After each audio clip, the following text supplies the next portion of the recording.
exam. It's exam 4, isn't it? Not 3. Exam 4, questions from the HAP portion. That if you want to turn them in, Lindsay, that would be great. So it's HAP. It's always a good review. Okay, we're still circulating a little bit here. I'm going to try to condense my thoughts. Stay focused. It's an attempt. What is blood pressure?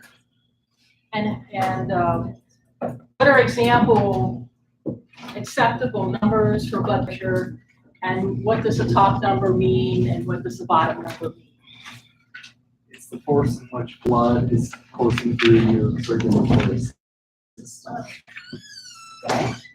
And there's a top number and there's a bottom number. Diastolic.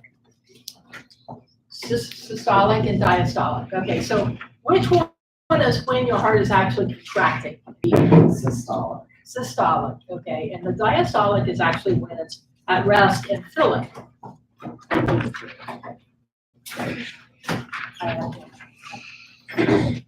And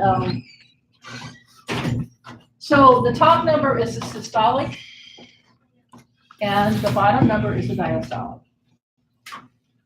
So the top number indicates force when your heart contracts and pumps blood, and it's usually measured in this brachial artery right here as it comes off, left aortic arch. And the bottom number, that's supposed to be number, okay, is the diastolic. It's force used when your heart relaxes and fills the blood. 120 over 80, 110 over 70, those are normal for people, particularly your age, and the typical adult normalcy. When your diastolic pressure starts getting up into the 90s, that means that when your heart is relaxed, the pressure is actually increasing. And that can be an indicator that you're developing a high blood pressure situation.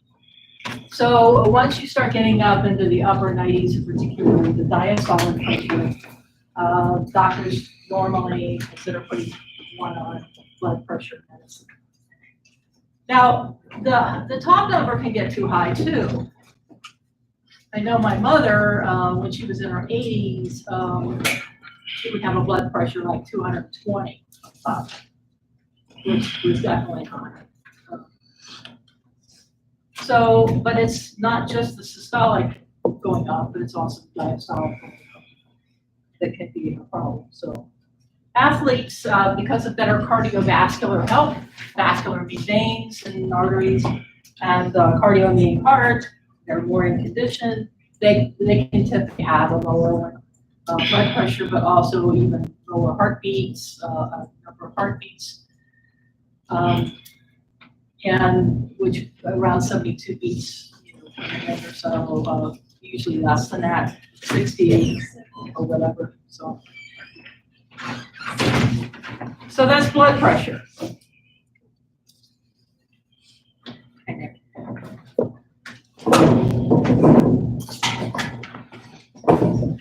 Just for a partial review, the blood flow through the heart would come in. What's the name? Okay, here are some good questions for you. What's the name for the largest vein in the body?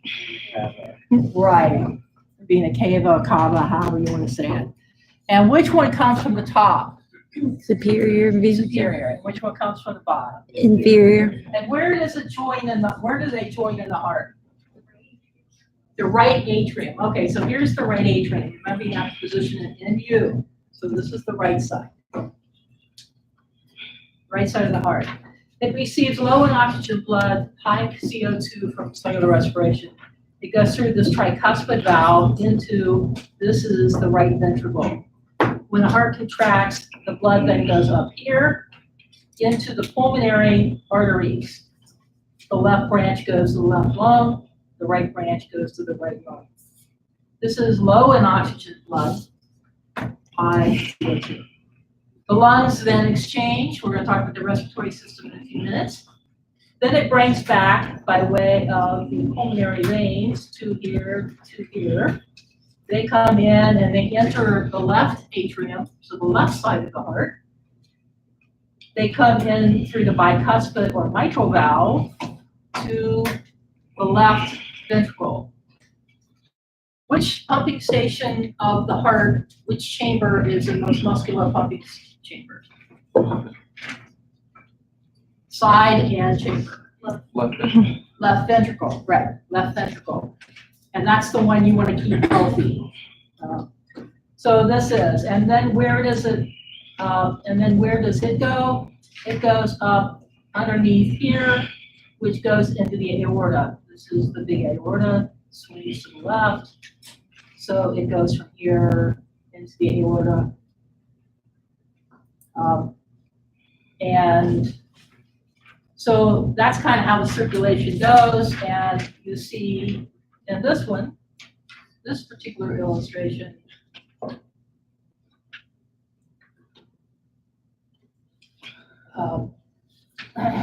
how it goes to these are lungs, the head area, the lower part, and how going to the whole part of the body is part of the systemic systems, goes to the systems.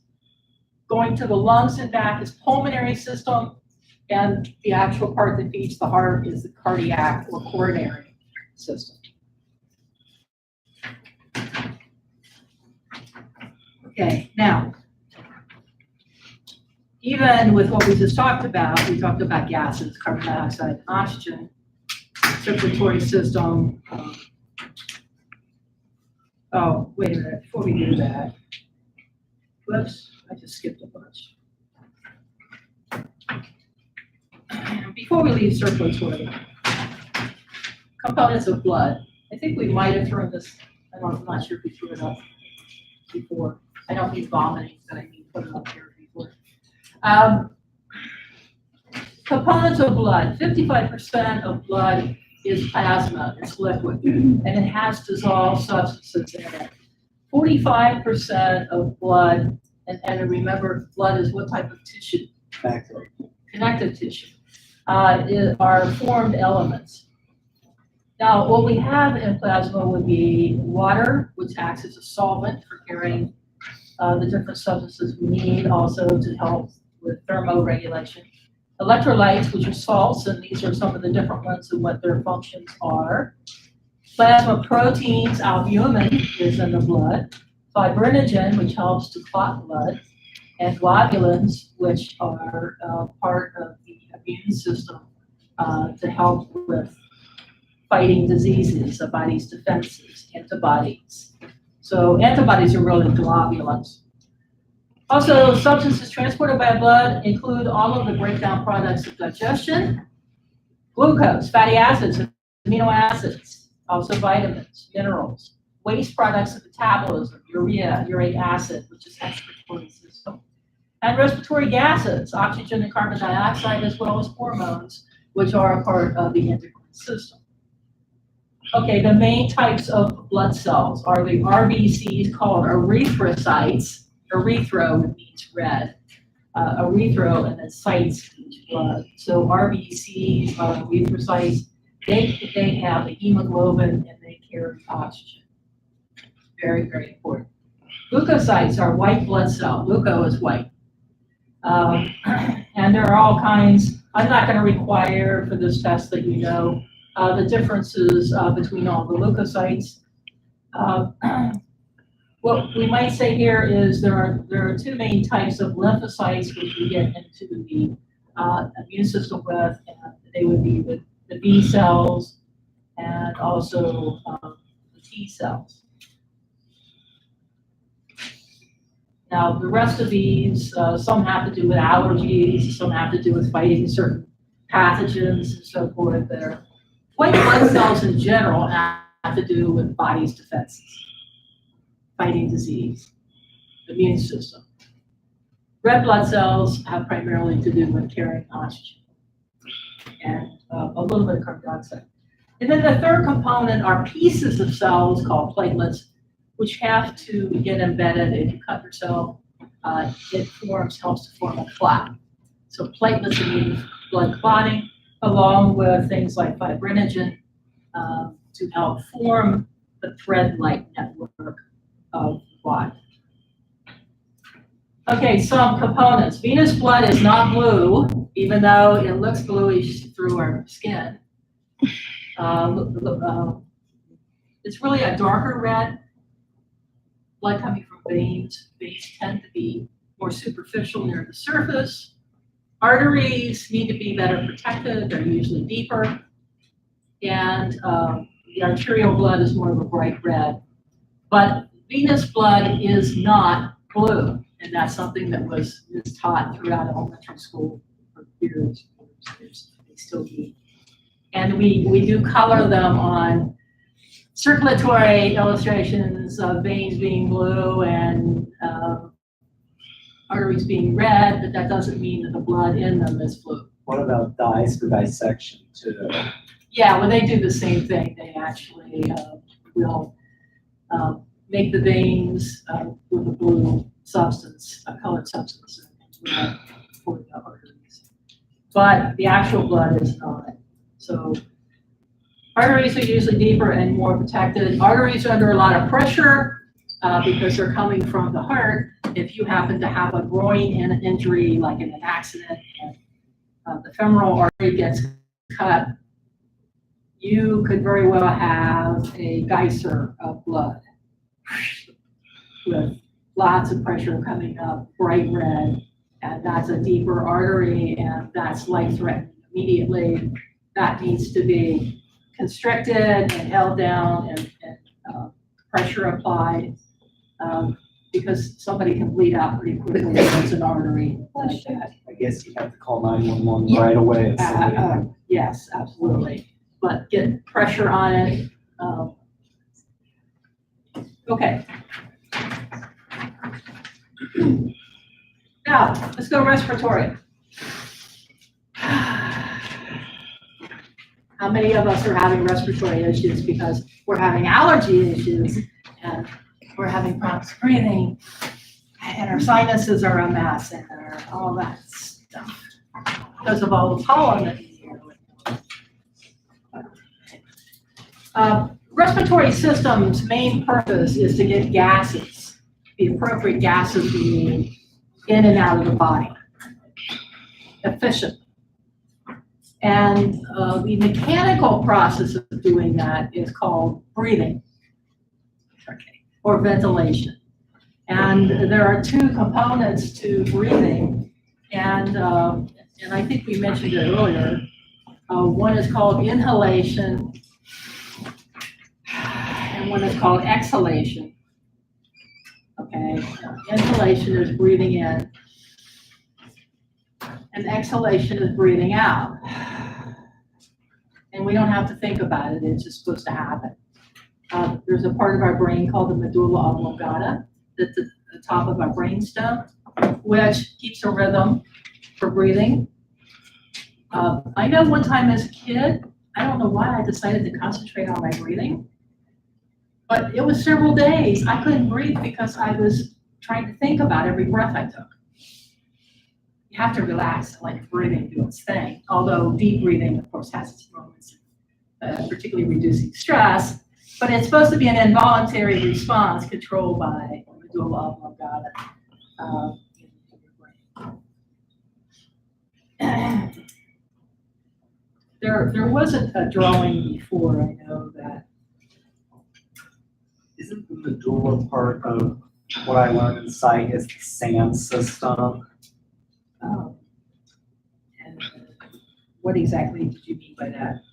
Like sympathetic nervous system, and medulla type thing.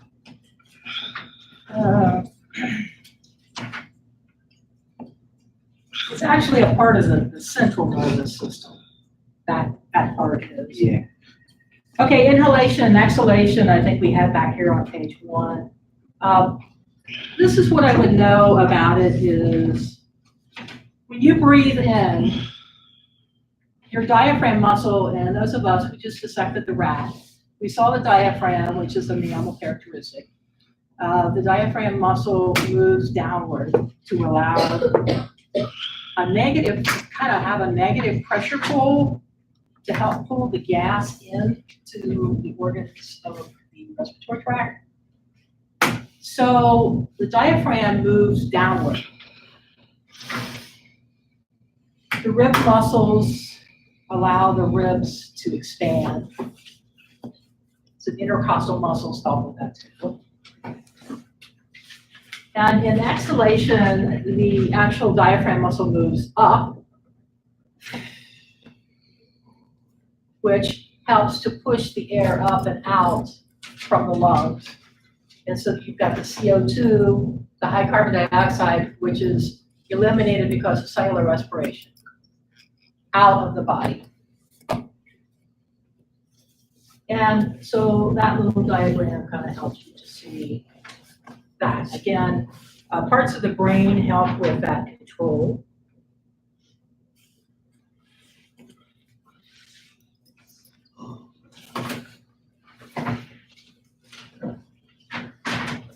So the respiratory system functions, moves oxygen from the outside of the environment to the body, removes carbon dioxide and water from the body. So we also breathe out water vapor. Water is also a product of cellular respiration. CO2, water, plus the production of ATP.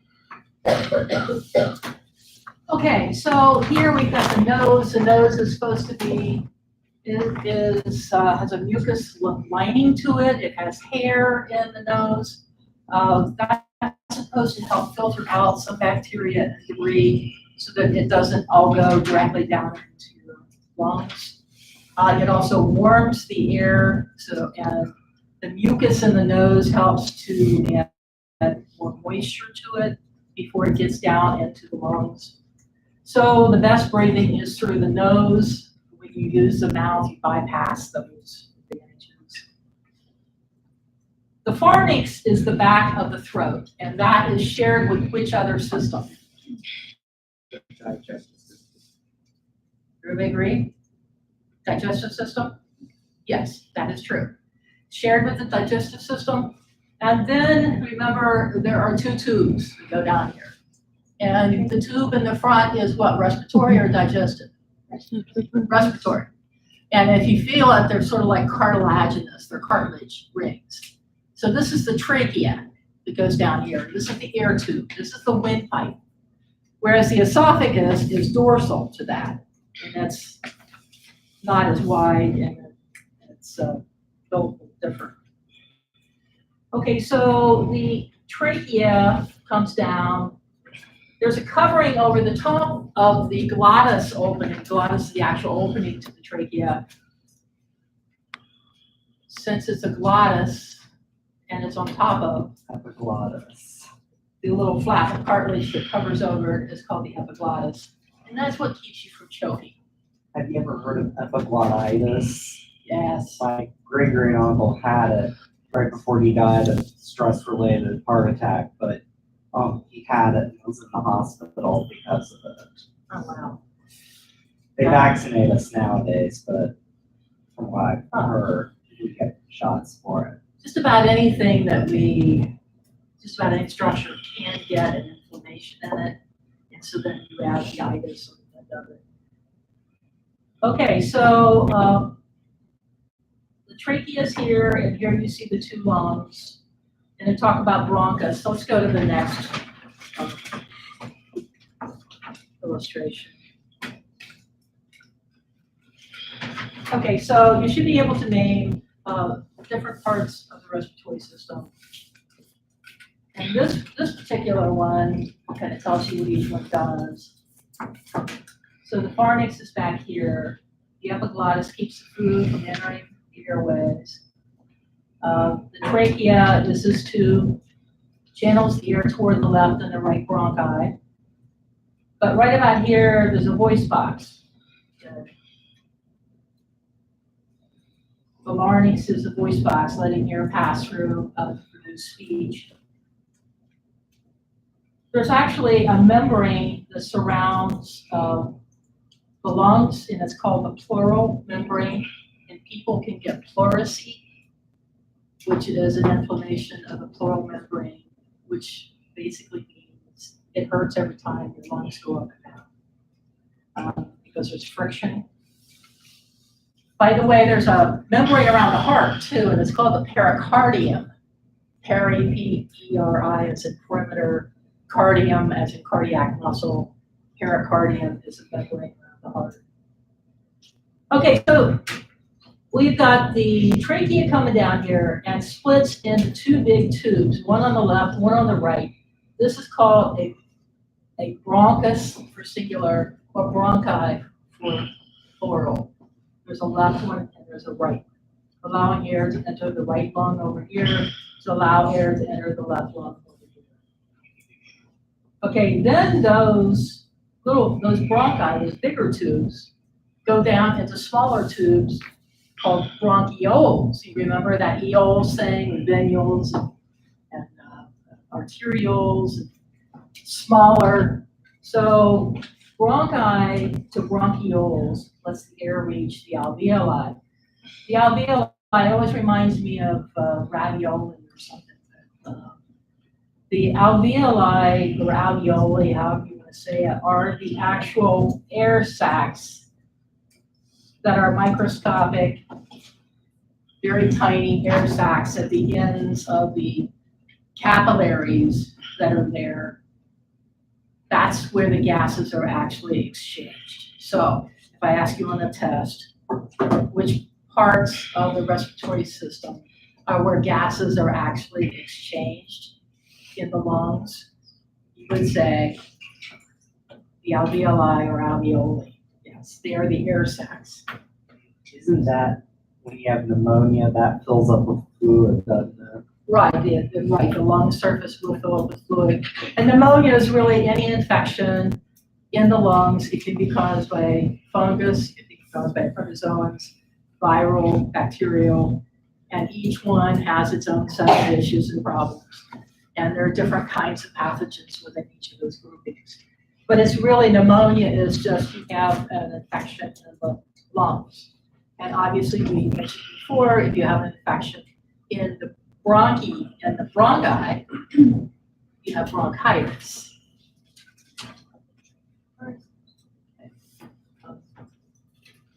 Questions? Is it the trachea that goes to the right and left bronchi?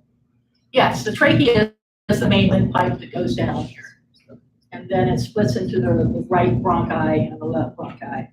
And then the bronchi splits into smaller bronchioles.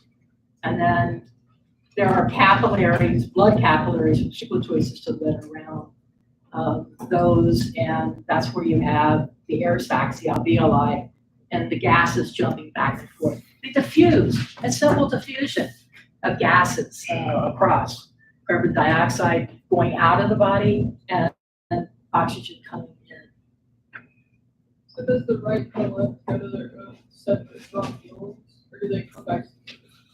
No, they got the separate lungs, a separate set of bronchioles within each lung.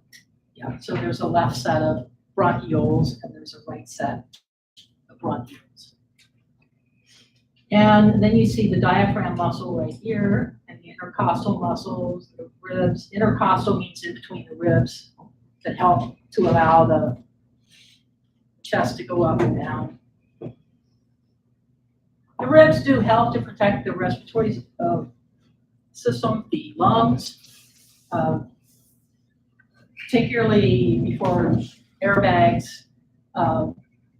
People would break ribs when they hit the steering wheel. They would rupture their spleen. That was another thing that would happen.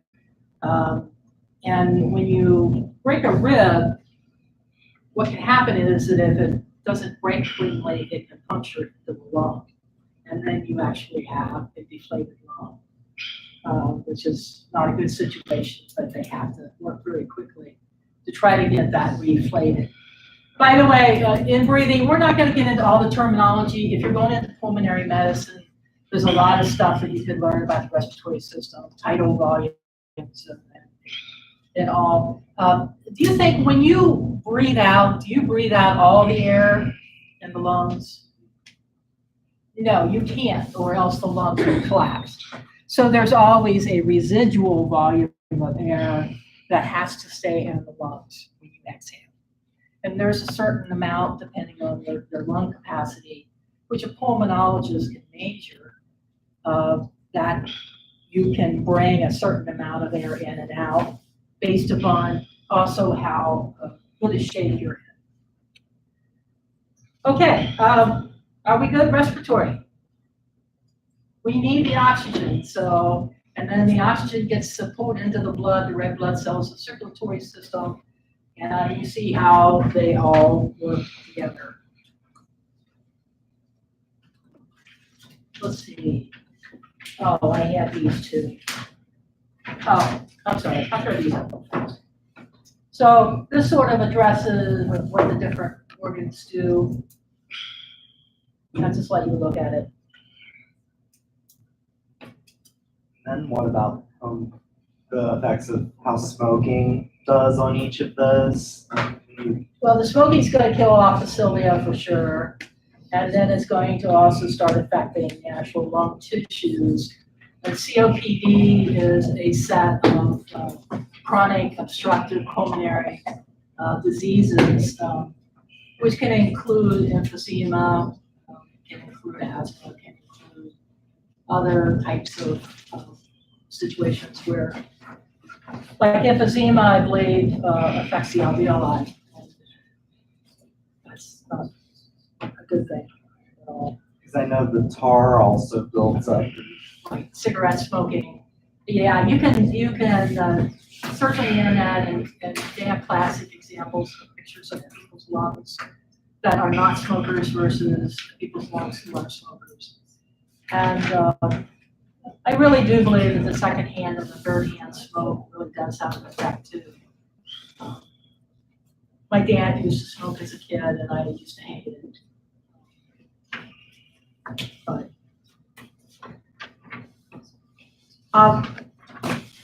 let me back up and say this: that what is the number one killer of people dying of natural causes? What in disease-wise? What is the number one killer of people in the United States today? Heart disease. Heart disease, cardiovascular conditions, and then what is number two? COPD. Well, I don't believe it's number two, but it's, I mean, respiratory issues. Yeah. But number two would be cancers of different types, and there's so many different types of cancers. And most cancers are not hereditary, which, I don't know, there's between 5 and 10% of cancers that may have an hereditary basis, so then that leaves environmental. The carcinogens in our environment, little ecology coming here too, the carcinogens that we need to watch. And cigarette smoke is definitely, they used to say cigarette smoke has like 90-some carcinogens in it. 200 now. But yes, Isn't cigarette smoke like carcinogenic, teratogenic, and mutagenic, like all at the same time? thank you. Would you explain those, please? So carcinogenic is basically anything that could potentially cause cancer. Teratogenic basically means it's any like substance that can pass through the placenta. So like if you're pregnant, it can like cause damage to the developing baby. And then mutagenic means that it can cause mutations in like your cells, which can alter itself with the cancer. Exactly. Very good. Thank you. So, if you've never started, please don't start. It's also expensive. It's $6 a pack. Wow. Is it really? What's that, $50 for a carton now too, I heard. And if you have started, if you have a desire, please get help to try to stop. Talk to your doctor. Let me just throw this in too, because I like to be practical about, everyday dating and so forth. And if somebody is, thinks they might be addicted to alcohol even, if there's there's a real great need for alcohol. Some of that is can have an hereditary basis, a tendency towards being susceptible to that. It's not recommended that if somebody is addicted to alcohol, it's not recommended that they stop cold turkey in an isolated place by themselves. Because they say that alcohol withdrawal is one of the most life-threatening and dangerous withdrawals. You really need to be under doctor's care to go through some of these withdrawals. Yes. My aunt is alcoholic and she got into like a bad wreck because of it. And then she tried like cold turkey and she started having like seizures and stuff like that. Exactly. And there's nothing wrong with admitting somebody needs help. You know, probably most people have some sort of an addiction, even if it's a food addiction or whatever. But it is a very dangerous one to go off of, but it's certainly not saying don't go off of it, because alcohol addiction can control every part of your life, and so can obviously cocaine and heroin and all the other drugs. And you probably need help, be under doctor's care to do most any of those. But people used to think that, you know, you could just cold turkey the alcohol, but it's very dangerous to do that without help and supervision. I guess I watched too much Intervention. You ever watch that show? Maybe. I forget which channel it's on, but It's A&E. A&E, yeah. Okay, here are the little alveoli. They look like little grapes, like clusters of grapes. I don't mean the reference to staph bacteria, but they are kind of grape-like, or other people who know what hemorrhoids are would say they kind of look like hemorrhoids. But anyway, little different body position here. But they are like a cluster of grapes, the alveoli, the air sacs. And you don't have to know all these parts, but just so that you know that there's capillaries that have got to be all around them so the gases will escape. Okay.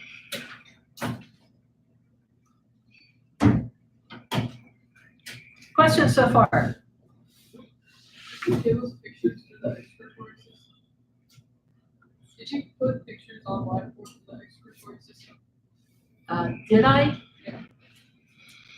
Because I think I've heard all the ones you gave us. You know what? I don't remember doing it now that you have brought that up.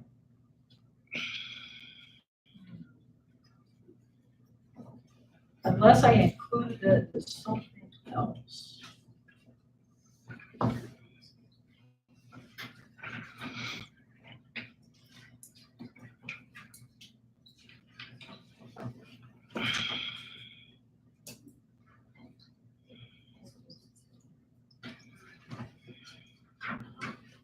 Okay, the packet, remind me in a few minutes if I totally forget your question. The packet that I had put already online looked like this with the circulatory system. And it helped to explain, and here the EKG or ECG. It's just for your own use and for additional information. I'm not going to necessarily require that you know all this. I would like to go over here.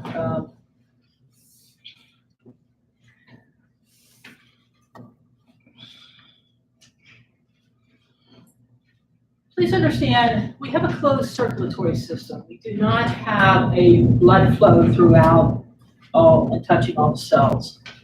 Here's the capillary, very tiny capillary, and red blood cells, which are these concave discs, go through a single file. That's how small they are. And it's at the capillary level where you actually have the diffusion of amino acids, of glucose, of gases, diffusion of molecules into the spaces called the interstitial, in between the cells, interstitial space, and then into the cells, the different types of tissue cells. So I want you to know that in terms of diffusion between blood vessels and tissue cells above, this is what really happens.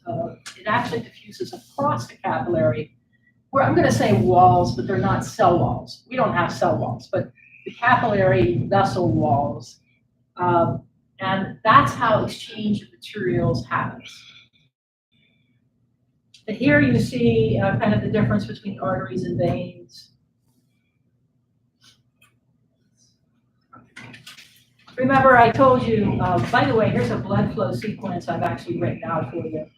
And remember, I told you that the muscular system assists with the return of the venous blood from the lower parts of the body. You have to keep doing your muscles, and that's the conversation we had about preventing blood clots.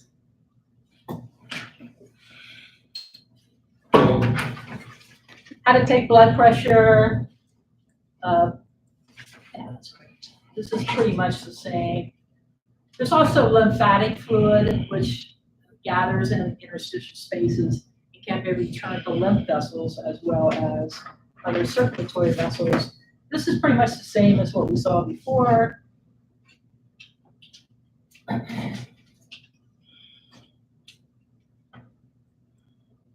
Okay, how does blood clot? Like, you get stuck with something. You get cut. Something sharp. What happens? Well, what happens is platelets. When it's sensed in the body that there's been something separated, platelets will seep in from the blood and will gather there. And a platelet plug will form. And then the fibrinogen from the blood also comes in and helps to find, to make the fibrin clot. One of the other things it doesn't talk about here is that histamine is released. And histamine calls out the arsenal of the white blood cells to help fight if there's a bacteria that may be entered with the cut. The histamine's brain increases blood flow to the area. That's why your nose gets all red, your eyes get all red, you're having a histamine reaction if it's from allergies, which is an overactive of that immune system. And it increases the blood flow to the area, and so you're all red. So what do you take? Antihistamines. Like Benadryl. Right, which help to reduce the amount of histamines that are being formed. Okay, stem cells. We're not going to really talk about the skeletal system.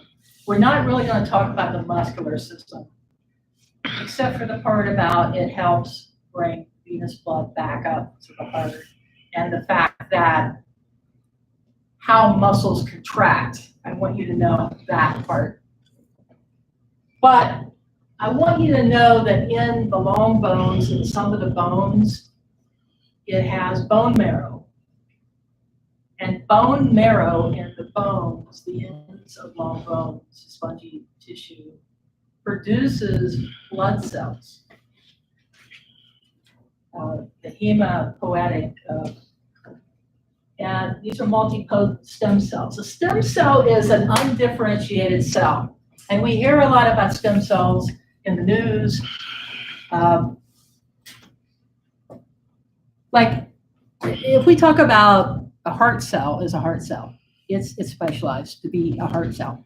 A bone cell is specialized to be a bone cell. A brain cell, a nerve cell, is specialized to be a nerve cell. But how about something that's like a blank in terms of what it's specialized for? It's not specialized. It's like a general practitioner, for doctors. It's not really specialized in anything in particular. And that's a stem cell. And there are different levels of stem cells, which we won't worry about today. Okay, but a stem cell is a cell that can become a variety of different things. And stem cell therapy can be used to help people fight different conditions, particularly some cancers and so forth. But this is just kind of showing you how it happens. From a multipotent stem cell from the bone marrow, you've got two main types of cells, lymphoid stem cells, which end up producing the lymphocytes, which B and T, which we'll talk about with the immune system, and the myeloid stem cells, which end up making all of the blood cells, the erythrocytes, platelets, the white blood cells. So the RBCs and the WBCs. So there's like two different main lines. But where are the red and white? I mean, if you really ask the question, where are they originally made? Your best answer is in the bone marrow of certain bones. So the circulatory system cells are really originally made in the bone marrow of certain bones. Got it? And this is a list of some of the differentiations of, which is good to know, the differentiations of different medical conditions with the cardiovascular. And I know I'm spending a lot of time on cardiovascular and some time on digestive, but particularly cardiovascular.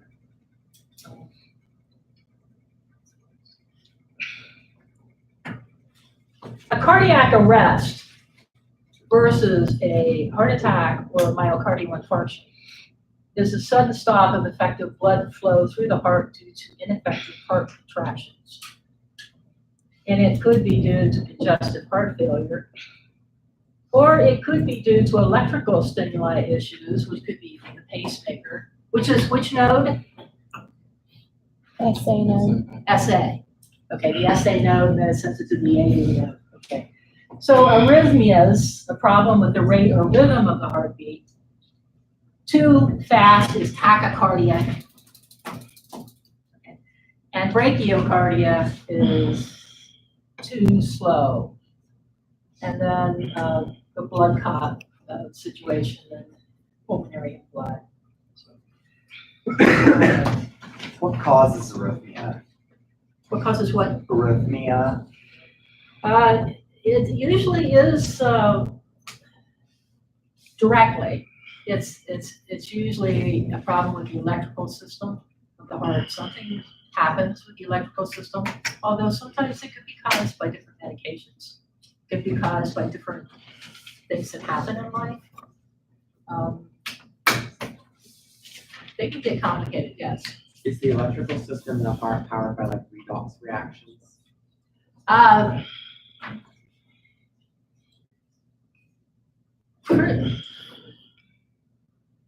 want to say pretty much, but I'm going to have to think about that one a little bit.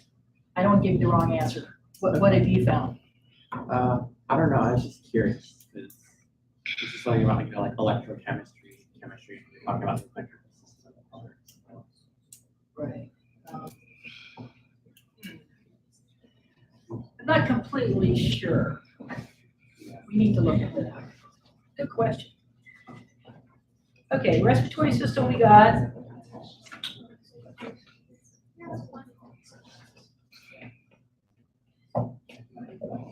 Oh, here are the respiratory. There's the healthy heart and the healthy, lungs on the left and the smoking lungs on the right. Cancerous. There's again the breathing. If you want to know how this is controlled and some of the conditions of pneumonia or conditions of the respiratory system, they're there. I would like to do this. This is a hemoglobin molecule. It's got 4 parts to it, quaternary structure. It's got the heme, which is the iron group, carries oxygen. And then this is just a picture of a human fetus in the placenta, in the uterus, and how there's a sharing of the blood supply. But again, the blood of the mother is not supposed to touch the blood of the fetus. There's diffusion across the placenta and the other membranes. Not supposed to touch unless they're in labor. Sometimes there's a rip or tear, and then an RH problem becomes an issue, or can. Yes. So what is that shot that some mothers have to get? It's called RhoGAM, Oh, and it is if this is called RH incompatibility. It's in addition to the ABO blood system. And if it's an RH negative mother carrying an RH positive child, and if there's a tear in the membranes where blood meets blood, and particularly if it's the second one, then you can actually have the mother's blood ready with a full arsenal to go against the RH positive antibodies of the fetus can actually do damage to the fetus. But what they do is they give you a RhoGAM shot if you're an RH negative, and and the father might be RH positive. So the baby might be RH positive. So they'll give you a shot, and it like gobbles up the RH So if positive. you're like O negative, you're gonna have to get it if you have a child of like A or B. No, the ABO blood system is separate, but if it's a positive, if it's an A positive or B positive or any positive, then you would have to, yes, just to be on the safe side. Because my mom has O negative blood. My sister had B positive, had to get it, but I have O negative, so she didn't have to get it. Okay, but They should have given it to her. yeah, they should have just in case, because they don't know for sure. That's like a 50% chance whether, if it's a heterozygous, if your father was heterozygous for it, even though the positive is dominant, there still would have been a 50% chance that you would have had it, a positive. But you will have to probably get the shot. Unless the father is negative, then you don't. Yes, right. Yes. So, yeah, very good. And your question, Brooke's question was about the excretory. Ah, there they are. Okay. The reason why, assuming that I really did do what I have here, it probably was put under osmoregulation and excretory or urinary system. Okay, so here's the excretory system packet. You know what? We can skip the fish.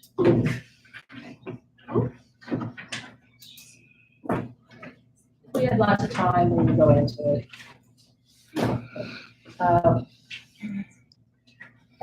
Let's just skip this. Mechanisms of heat exchange. We kind of talked about this before. We mentioned radiation and convection, evaporation, conduction. Counter-current heat exchange. I'm not going to dwell on that. So now we're into the human excretory system. All right, now, let's do it this way.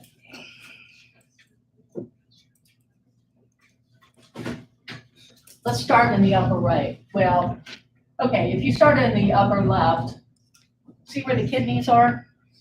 So excretory system has to do with kidneys and ureters, and bladder, and urethras. Okay, that's the system. However, if you take one kidney and you hold it like this, and then you slice it down from the top to the bottom through the middle, and you look into the side of it, the kidney is going to look like that. And the tube that carries the urine, and by the way, urine is the excretory product of human beings and mammals. will carry the urine from the renal pelvis of the kidney down to, guess where? The bladder. The bladder. And the bladder will hold it until it's ready to be excreted. Excretion has to do with urine, removing liquid waste from the body as a result of metabolism, extra nitrogens. We can't store extra nitrogens in our body. From amino acids, from nitrogen bases, and from all those extra things. So we have to get rid of them. That's why it's called nitrogenous waste. Now, inside each kidney, you ready for this? You have 1 million whole filtering units called nephrons. So I would know that the whole filtering units of a kidney are called nephrons, not to be confused with neurons. Neurons are nerves, nerve cells.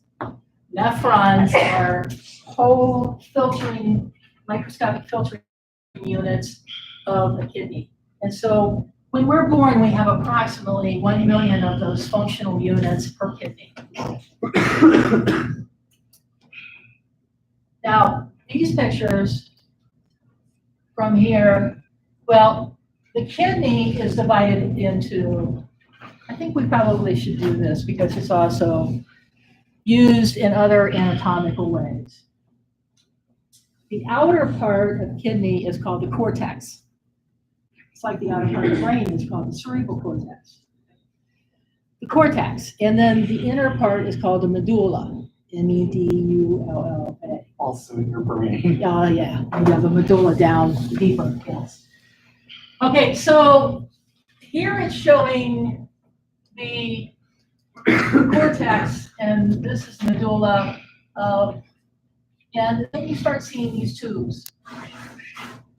Well, this is really the whole set. This is one nephron. And the one nephron has specific units to it. And where we're going to start is right here.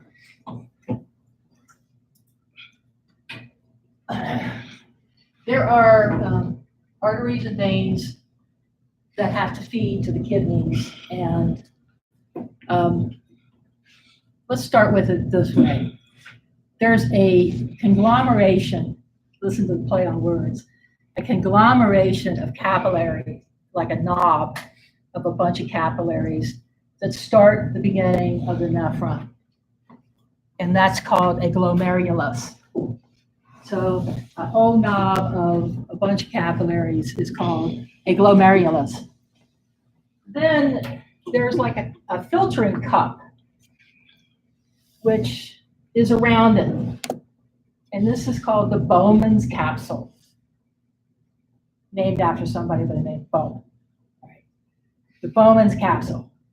And the main purpose here is that the stuff that comes into these capillaries is going to be somewhat filtered by this Bowman's capsule.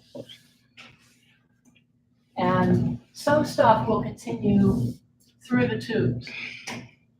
There's a whole set of tubes, the convoluted, twisty, and there's a set right near this filtering unit, and they're called proximal. Proximal again. They're most close to the center, the main part. And then you're going to find there are distal convoluted tubes further away. Well, think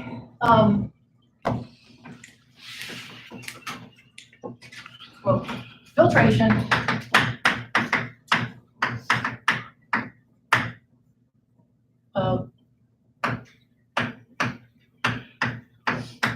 wait a minute, maybe this is, oh, here it is. I don't need to write that. Over here on page 7.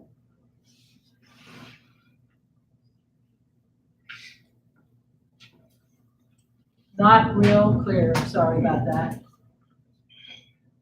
Here's the Bowman's capsule, glomerulus. Filtration occurs here, you filter out stuff. Water and other small molecules continue through the tube There's then reabsorption of needed substances back into the body. And then there's secretion of more substances back into the tubes to get rid of out of the body. And then excretion is the actual elimination of urine and water and anything else that needs to be taken out of the body.